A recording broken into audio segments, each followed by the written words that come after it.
So I pretty much have a pan below it because I'm going to disconnect this line and just kind of dump this old fluid out. I have a water bottle.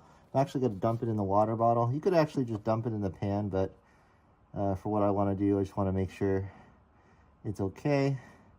And you could tell it's pretty gross. The whole entire clutch line is pretty much clogged.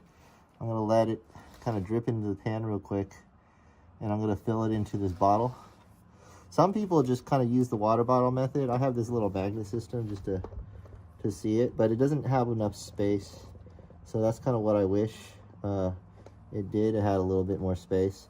I got to make sure I leave a little bit of fluid in there. It doesn't have to be fresh fluid. It just needs to be enough to make sure there's no kind of air coming in there.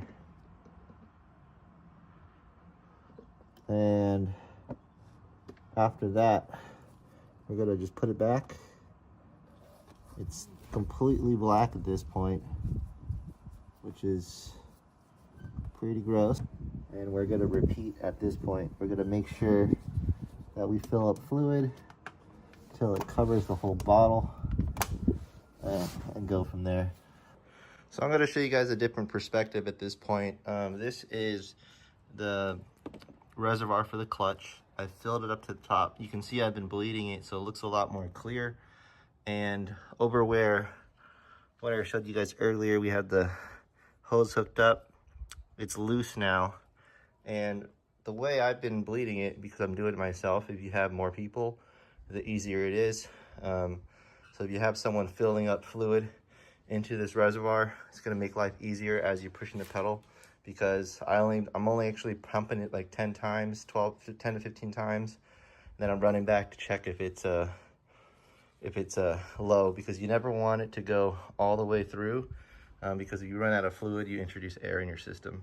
So I'm pretty much pumping it 10 to 15 times till it's about halfway, and then I'm filling it back up and doing it again.